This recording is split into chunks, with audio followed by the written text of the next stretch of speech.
Hey, this is BJ. Thanks for listening to our show's podcast. If you're a fan of all things geeky, you should check out my other podcast, BJ Shea's Geek Nation. We have new episodes every day, and you can check it out at bjgeeknation.com. Your wages are being garnished. We can stop that now.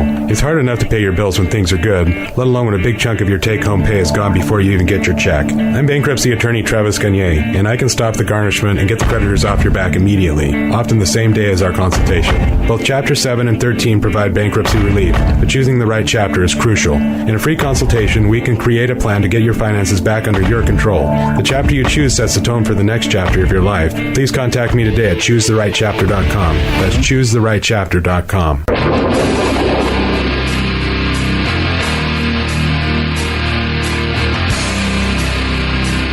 99.9 KISW, the Rock of Seattle. Let's play B-Migs. It's time to play the game. So everybody scream his name. B-Migs, don't be a loser. Whoa! B-Migs, you're a loser. It is time to B-Migs. And it's time to turn down for Thursday. Charge out for what? That's right, Friday Junior, baby. Yeah. You remember when it was Friday Junior? Remember that day? No, it was so long ago I forgot. Yeah. Purged it from my memory. Yeah, I told you it was going to get here quick. You know what? This week has actually gone by kind of quick. It's been nice outside. A little muggy at some points, but overall I kind of like the weather. Oh, you don't know muggy. Oh, I don't know muggy. You don't know muggy. It's been muggy the last couple of days. I know it's been like muggy, but not muggy like it can be in other places. BJ wants to show you muggy. I'm sure he does. I got a muggy for you. Yeah, keep your pants on there, buddy. All right, ready? Let's get to our contestant today. We've got Brandon in Snohomish. Brandon, are you there, sir? I'm here. Excellent. All right, Steve, get out of there. Here, get out of there, get out of here, get out of wherever you're at. Get over there and then get out of there. For those playing at home, Brandon will have 60 seconds to answer 10 questions. Brandon, you can pass all you want, but you will only get 3 guesses per question. Are you ready? Oh, yeah. Also, the largest signature. Who was the first to sign his name to the Declaration of Independence? What? Pass. What was the main alcohol in the cocktail Sex on the Beach? Pass. The flag of Austria consists of white and what other color? Red. Yes. Rodeo Drive is a famous street in which state? Pass. What is 10% of 1,500?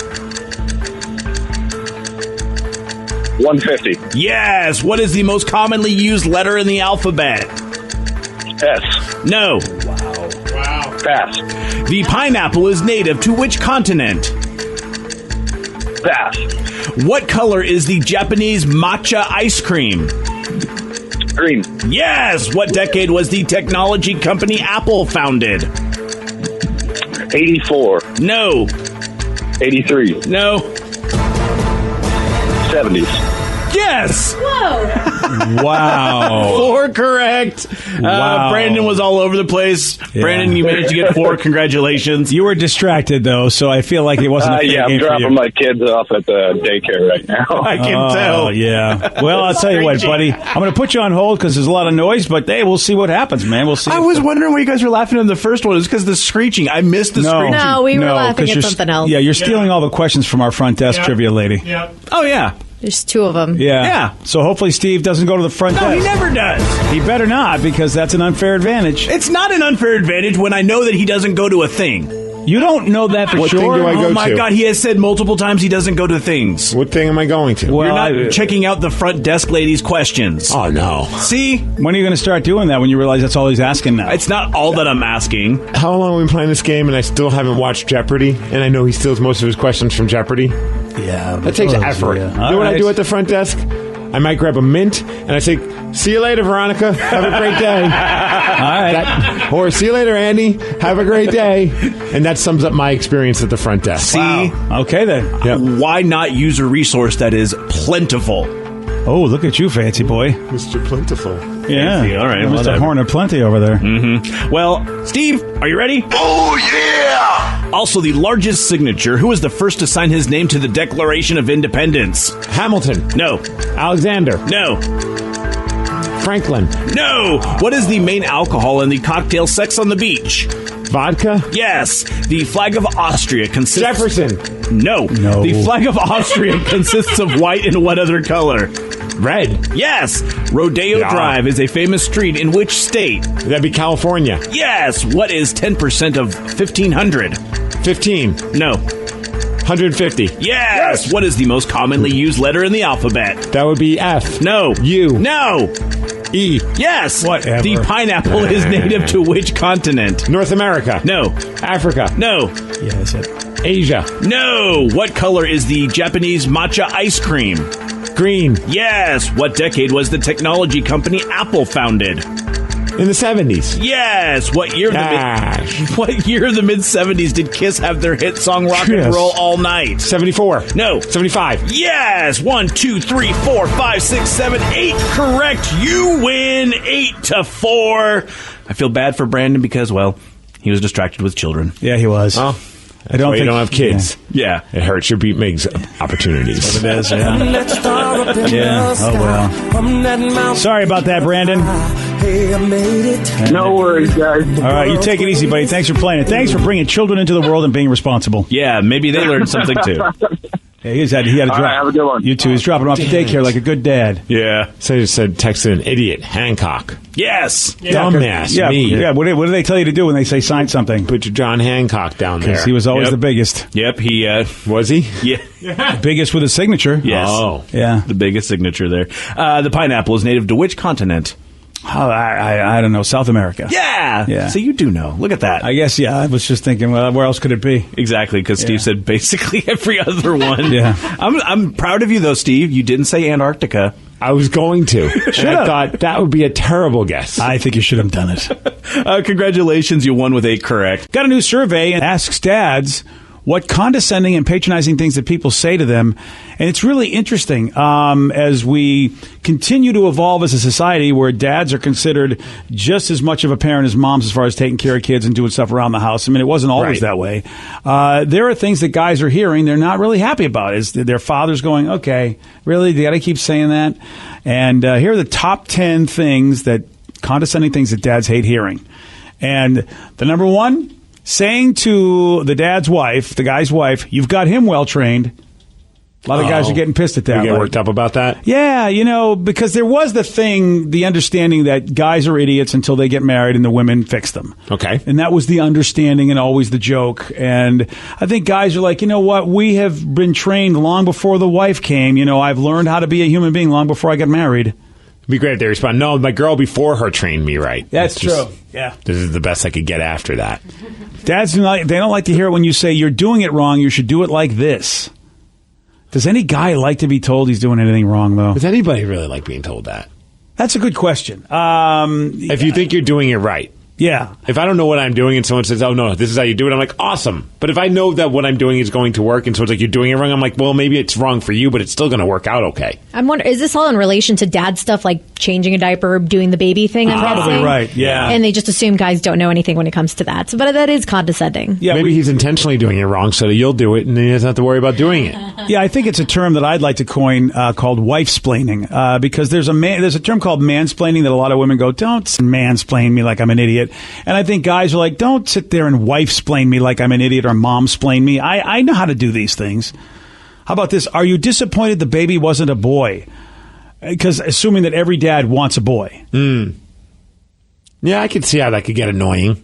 Yeah, it's like, you know what? First of all, it's my kid. Why would I be disappointed? I got a healthy kid, hopefully. Why would I be upset no matter what they are? See, I would be the one to be like, yeah, I'm just disappointed I have a child in Yeah. general. Just to be that guy, just to kind of troll the person that's asking the stupid questions.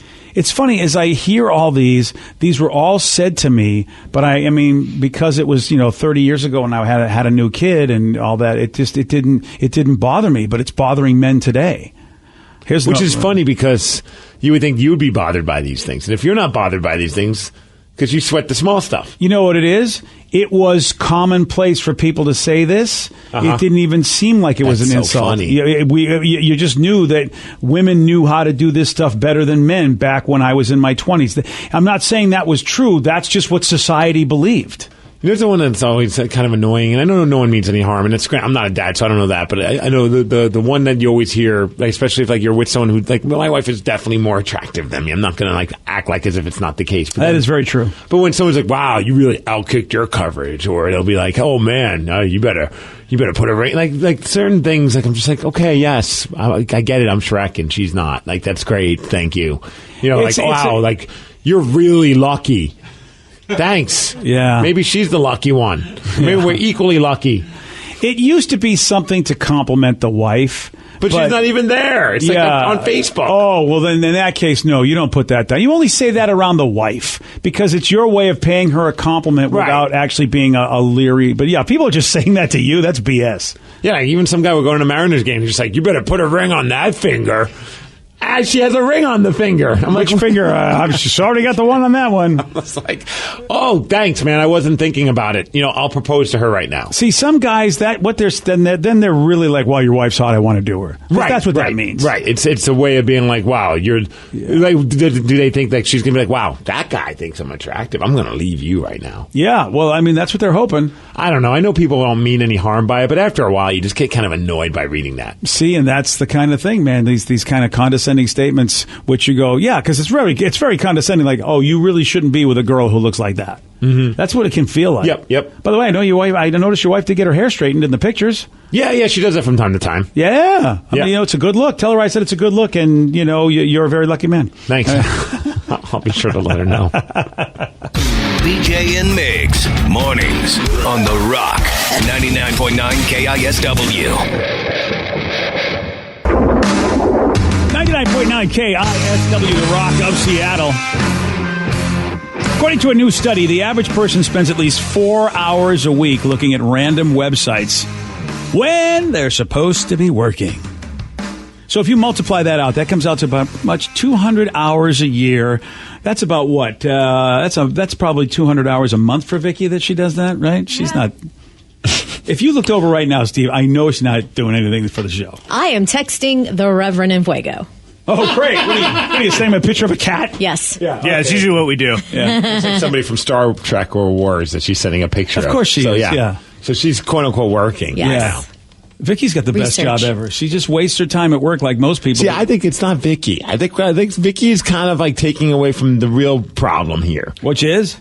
I think Danny's on all of his pop punk band websites while we're doing this show. Oh, you're absolutely trying right. to buy tickets to this. I and can't trying see to what go, he's doing over there. You're right. He could get away with murder because he's not in our line of sight. And he's on his phone. I don't know what he's doing. He's probably texting his girlfriend his picture of a wiener or something. Yeah. Wiener dog. Or probably sending in one of the skillion pictures he takes of his daughter and sending it somewhere. That could be posting it on Facebooks and Instagrams and things I like miss that. my dream, my reason for living. Here's another picture of her. I'm annoyed by that because it should be a picture of me when he's talking about his reason for living. Yeah, that's true. I mean, you are so many people's reasons. That's why I sad face all his pictures. Yeah. So, 200 hours a year people waste, 26 entire work days where they're doing nothing that has anything to do with work. But see, I think that's the stress relief. Well, you and I are in complete agreement on that, which is not good for radio because we should be fighting all the time. But yeah. You're wrong, BJ. Yeah. You agreeing with me is wrong. So the average American median salary, I should say that's two different things. The median American salary is about $45,000, which means the average person gets $4,500 a year to mess around on the internet. So about 10% of your salary goes to just basically the Vicky effect is what I'd like to call it. I mean, we're going to do this. We're going to break down numbers. You're honest to God. We're going to, these scientists and these surveys with their numbers. These people's and the numbers. These people, they do a survey and they want to use percentages I don't of things. sound like that, you guys. Hey. I can't do numbers. You know what? I don't want to hear nothing that's got to do with numbers with your surveys, okay? You guys all just ganging up on me like if You're I ganging talk up like on me that. with more numbers. Well, I'm trying to say, if you break down these numbers, next thing you know, you're breaking down numbers about you going in the bathroom, and they're going to be like, oh, the average American spends $3,000 a year pooping at work. Yeah, you know what? Good job. You came up with some good numbers there. Yeah, that's a pretty good number. Methinks that thou doth... 2,000. Yeah. Number 2,000. Methinks thou doth protest a bit too much, Stephen. Well, I just think it's stupid. Yeah, you know what? We get your professional assessment on that one. You know what I think with these numbers is stupid. No, not done. Sometimes I just need a moment just to watch a wrestling match. Well, I will agree with you that back when I was working, and I worked a regular minimum wage retail job, I was a grunt at a clothing store, and I would get a full hour lunch paid, and I would get 2 10-minute breaks. You used to play cards, you said, in the break room. Yeah, it was great, and I didn't need to slack off at work because they gave me slack off time. And now here we fast forward, 35 years later, and guess what? They don't do that anymore, and people don't even get lunch breaks sometimes, and they sure as hell have to fight for any break they get. So of course you're going to slack off. One person even says, I hate my job and my boss never leaves the office. Shopping on Amazon and pinning stuff on Pinterest, the only thing that keeps me sane at work. Oh, God, it sounds like that was something I posted. Pretty much. Could have been me. Yeah. Only 11% of companies don't do any kind of website blocking. How about that? So our company blocks porn, just to let you guys know. Oh, thanks, buddy. Both on the Wi-Fi and also on the internet. 85% of companies do that, by the way. They block porn sites. Steve, didn't you have to put in a request to get it unblocked? I did. I wish I could have for been show there. prep. Why couldn't I have been there for that meeting as he goes in to talk to the big boss and goes, That was just an email. Here's what I need to do. First Just a of all, casual email. Hey, I need porn. don't show me your numbers. Just give me the porn. I didn't say it like that. I just said, hey, I need access to some of these adult entertainment websites because sometimes we interview celebrities. Hey. And I need to do some research. Hey, IT guy, I only got one IT number guy. I need. 69%. Get it over here. Oh. How else am Andrew Dice Clay? Hey, you needed the money. God, don't we have a topic or something? No. Oh, do we really? Oh, I guess we do. Jeez. All right, fine. It's the lukewarm topic of the day. No. So. No. Hey, no. We don't need that. Hey, don't we have a topic to do I or don't what? know topics with your numbers and your topics. All right. The average person spends at least 4 hours a week looking at random websites at work. So based on this, we want to know, what do you do at work that has nothing to do with your job? 206-421-ROCK. Text us at 77999. Let's go to Jared in Arlington. Jared, you are on the Rock. Hey, BJ. Hey, Jared. What's up, buddy? Not much, man. What you got? So what about you? Well, first of all, what kind of work do you do, and what would you say, you're doing that has nothing to do with your job? So I work in a warehouse in Mukilteo, and we distribute car cleaning and detailing stuff. What I do when I'm slacking off is either play mobile games or watch Hulu. Oh, yeah. See, I love that we have that ability with our phones, or if somehow you can just sneak an iPad in there, because I'd rather watch things on an iPad on a bigger screen. I love that you can do that now. Yeah, it's actually really amazing. All right, so what's your Hulu go-to? Is it just stuff that you could watch on network television a day later, or is there an original show you're digging? Mainly just the network stuff. Like I've been watching Rick and Morty and Family Guy. Gosh, just yesterday, actually, I watched the entire Back to School with Rodney Dangerfield. So you get high while you're at work, huh? Oh, dude, that was, if I'm not mistaken, that was pretty much the first time we saw Robert Downey Jr. in a movie, was that one. What? Oh, you didn't know he's Back in that to movie? School? Yeah. I just remember the scene where he says, hey, this is Bubbles. Yeah, so, do you remember that crazy kid with the hair who was like kind of drugged out and just doing goofy stuff on the floor in Back to School? Because you just watched it, right? Doesn't sound like you remember. Okay, Sorry. well, I'm pretty sure. Somebody want to look that up? I'm pretty sure Robert Downey Jr. was in Back to School. Oh, yeah, that's He Robert was. Downey Jr. right there. Yeah, there he is. Yeah, he played the weird kid with the hair, the blue hair. Oh, yeah, it's the first time I ever remember seeing him in a movie, and I don't know why I remembered him in there. That's but random. Yeah, all right. Well, I think it was my wife or someone I was talking to blew their mind when I told them that Rodney Dangerfield at one point was a giant mess. Because you don't think about it now. I bet Danny doesn't even know the stories of Rodney. Does he even know who Rodney Dangerfield is? Robert Downey Jr. Oh, Robert Downey Jr. Yeah. Oh, yeah. No, not really. So you just know him as a successful actor. I know him from Weird Science, which was like that 80s movie, but like that's the only young thing I know him in. And I didn't know about But his you don't know stories, about no. his crazy drug days where he'd end up in some random person's home naked in the living room. Yeah. Yeah, he was a big mess back in the day. He surely was. That's awesome. And you know his dad was an actor, too? No. I didn't even know that. Yeah, see, I mean, nobody knows about Robert Downey Sr., but you can watch an old Columbo episode, see him pop up once in a while. Yeah, I mean, and I didn't know that either. I mean, you take for granted, oh, yeah, he's a junior, but he comes from an acting even know family. that, yeah. Yeah. Which is probably why he was a little messed up, people, Hollywood, living that lifestyle. That's how it rolls for Robert Downey Jr. But now he's Tony Stark. He's fine now. Ironically, Tony Stark had an alcohol issue, and so it's funny they got Robert Downey Jr. to play the part of the guy that basically was Robert A lot of Downey's people life. felt that it was like art imitating life. Yeah, it is pretty hysterical. We got a good text. Sometimes when my van is due for service, I will go watch a movie at the theater while it's being done. Oh, yeah. I mean, it does make life a little easier. If I could, watching all your TV shows at a really boring job, I mean, that makes the job so much better, playing games. And as long as you're getting your work done, I think that makes the job better. Like, they could advertise that and go, look, you're a security guard, but you'll get to watch all your favorite shows. You have the greatest internet hookup you would want. What is it? Remember UPS? I don't know if they still say, like, get paid while working out. That was like that was their selling point, because you're lifting all these boxes and so you could get all swole. It'd be great if some companies were just like, get paid while watching Netflix. Yeah. I really believe you're onto something, Steve. That is the way you advertise to younger people, because they want to have fun at their job. That's even more than getting paid for them. Yeah. So why not? Let's go to Zach in Tacoma. Zach, you are on the Rock. Hi there. Hi, Zach. Welcome to the show. What do you do? Well, first of all, what do you do for work, and what do you do that is totally not work-related? Well, I do deliveries at the moment and work on a farm some days. And what I do that is not work-related is I like looking up information about mushrooms of the Pacific Northwest. Like awesome. Hallucinogenic mushrooms? Yes. Yes, teacher mushrooms. Yep. Teacher mushrooms. I like that. Oh, so magic mushrooms. Dude, I like that he uses the word teacher, because that's what they called ayahuasca, was a teacher plant. I dig that. So you're really wanting to go on, I'm assuming you're doing this because you want to go on journeys that will advance you spiritually or whatever. I'm thinking, right? Yes, absolutely. I know you laugh, absolutely. Steve, but whoever says teacher anything, unless they know that world. There's a hint of sarcasm. You know, I think also he just wants to trip his balls off. I can learn more from those than any book I've ever picked up or any article I've ever read. They show me a lot more than anything else I've ever come in contact with. You think he's being sarcastic? I don't know. I think the dude's actually all about journeying, man. I think it's there's part realism and part sincerity and part sarcasm. Dude, but who likes tripping balls on mush? I mean, I don't know, but when I was on ayahuasca, I did not enjoy the tripping part. Oh, it's fantastic.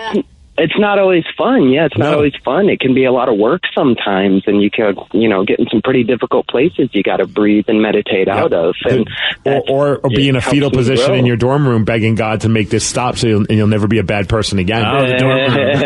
Well, that happens to some people, and they come out of it for the better, True.